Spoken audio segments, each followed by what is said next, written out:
What's going on, guys? Matt Rainbow here with another reaction video. And I'm taking a look at the next episode in the Totally Legit Recap series. This is for Season 6, Episode 4, titled On Your Marks. And yes, this actually is Episode 4 this time. I kind of realized after I recorded the last episode for Episode 3, in the video I kept referring to it as Episode 4. Which I don't really know why I was doing that. I guess I was just really tired from work or something. But yeah, so this one actually is episode 4 this time. So on your marks. Pretty sure I remember this one. I think this is the one where we actually first got introduced to Tinder Taps, I believe. And they were all trying to, well, the CMC were trying to find like different hobbies to do on their own. But Apple Bloom couldn't really find anything to do, so she tried dancing. She met Tinder Taps and helped him get his key mark.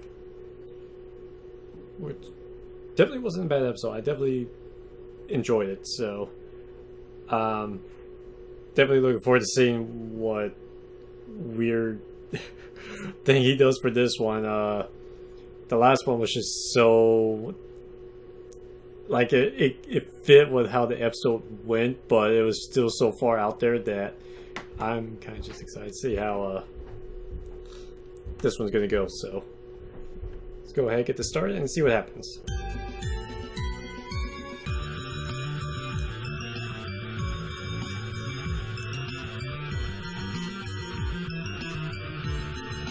Yeah, I doubt that. Oh boy, here we go again. So, the CMCs are trying to have their first meeting since getting their cutie marks, but they're way too preoccupied with staring at their asses to concentrate. And now they know how we feel. So, Apple Bloom is like, alright guys, let's go get our cutie marks. And Sweetie Belle and Scoots are like, dude. And she's like, oh yeah. And I'm just like, dude, that happens to me a lot too. Basically what this all amounts to is that these three are getting older and they're developing different interests. Scootaloo likes being an adrenaline junkie, Sweetie Belle likes finding new and more elaborate ways to be boring, and Apple Bloom likes desperately clinging to a rapidly dissolving childhood. They try doing some shit together like singing and potion making and volunteer work with the mentally challenged. And finally Scoots is like, dude, why don't we still be best friends but not drag each other into every stupid thing one of us wants to do? And Sweetie Belle is like, wow, that sounds totally reasonable and productive. And Apple Bloom agrees, even though it feels like they've punched a gaping, aching hole in her heart, because she's already learning how to bottle up and stifle her emotions like an adult. Then she sings the most beautiful song I've ever heard in my fucking life. And I don't remember what happens next because I was crying. Anyway, look at Sweetie Belle. It was a great song. Smile and the joy in her eyes. She just made the shittiest scarf in the world and she is fucking stoked about it. And you know she's thinking like, I'm not good at this, but I'm gonna keep trying until I get better and it's gonna be so much fun. You fucking tiny horses with your relentless positivity and your self-esteem. Just try it once, fail, quit forever, and feel ashamed like a normal person. So, Sweetie Bee and Scoots have a great day, and Apple Bloom is sunk into a psychotic depression because she knows that this is how it all starts. Pretty soon, they'll all be living in different cities and only see each other at New Year's, and they'll have to be like, hey, what's up? How have you been? Even though none of them actually care because that precious sibling-like relationship they had in their youth is dead, and all that's left is an awkward feeling of obligation. Sure, they'll start talking about things they did back in the day, like, oh, hey, remember that time we were happy and life felt like it had meaning? And after a few drinks, it'll almost feel like there's still a connection between them, and they'll share all their online handles and be like, dude, I will totally friend you on MySpace and follow you on Twimbler, and we should get together sometime and eat spaghetti or whatever. Then the next day when they sober up, they'll go right back to never getting around to it and feeling that nagging little guilt and sadness gnawing at the backs of their minds because they know it's never gonna be like it was, so why even try? Or, you know, that's just my take on it.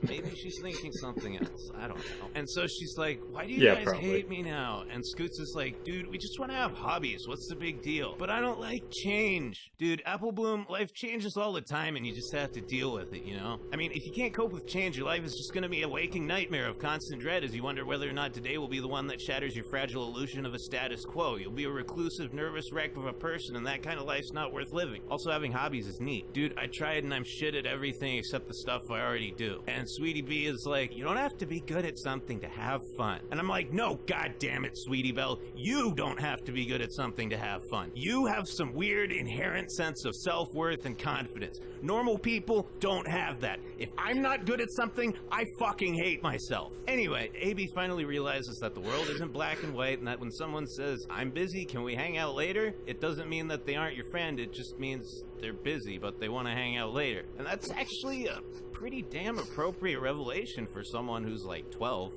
So she stops being a clingy asshole and everything's fine. The end. Oh, wait, I forgot.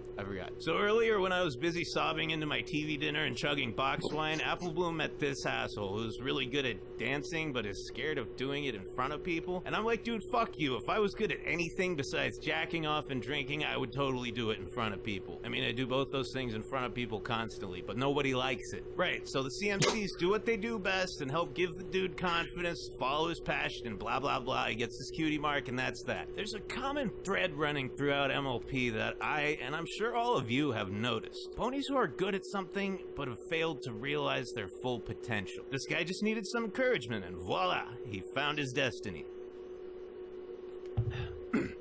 Our good friend Glimmy is another great example. A brilliant sorceress whose emotional baggage led her down a morally ambiguous path. But hey, now that she's realized the error of her ways, she's kicking ass. I mean, she unfucked Trixie. What else needs to be said? That is a public service. Even Diamond fucking Tiara, the most consistent antagonist over the last 5 seasons of this show, wasn't really a villain, just a victim of horrible parenting, and she turned out to be a pretty cool chick once she learned how to use her talents for good. I've thought about this a lot, and it seems like there aren't really any intrinsically bad ponies, just those who've lost their way. Everyone in Equestria has a true place and has the potential for a fulfilling life, and that, more than rainbow magic or talking horses, is what makes it a fantasy world. I need a of sticky gooey. And when I get the shape, I'm blowing what? So first off, because I just know something there with them mentioning Starlight, you know, making friends with Trixie, which obviously doesn't happen for a few episodes later. That someone pointed out to me that the episodes were kind of out of order. Like I'm reacting to these obviously in the order of the episodes themselves, but apparently he, when he started doing this, he actually started with a later episode and kind of went back and caught up with the rest of these. So I'm guessing probably around episode 6, I think is what I was told, is technically his first one. Which would have been when Starlight would have met Trixie. I think it was that episode. So, and it's also what I'm kind of noticing is that I was also told that originally he kind of was doing it as a sort of, I guess, review of the episode as opposed to doing like just some weird story, I guess, like we saw in the first few episodes. And it definitely showed here, because this one was definitely a lot different. It was still really funny, but this was definitely just him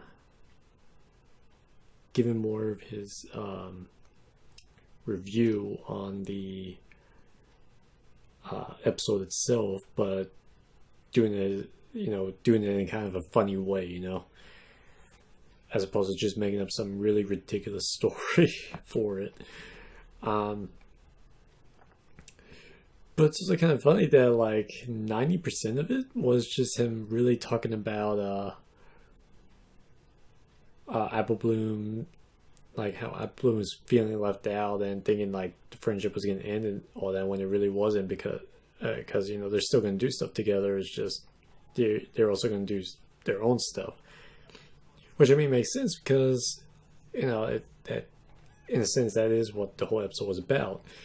But it's like he's kind of like, he kind of did in a funny way where he's touching on the fact that like, Tender Taps was just there as like a side thing. It really wasn't about him at all. It was about Apple Bloom's feelings on it. He was just kind of there. But like he just kind of like threw that off to the side until like the very end, just briefly touched on it. Like I don't know. It's like I like the way he does, where he just throws in a random like some really weird, messed up story version of the episode. Like it is really funny, but when I start reacting to these, this is actually more of what I was thinking I was getting into. This is actually what I was kind of expecting to see. So, I mean, obviously, like I said, this is, I guess, what would have been one of his older episodes when he first started doing it, technically. So, I'm really just hoping that, that all of his, the later episodes will just be like, review of the episode, I guess, and then do others where he's actually making up his own story. I think it would be pretty cool to see a mix of that, but obviously we'll have to check out those episodes, see if that's how it ends up going or not. But anyway, so that was Totally Legit Recap Season 6, Episode 4. Hope you guys enjoyed the video. Take it easy.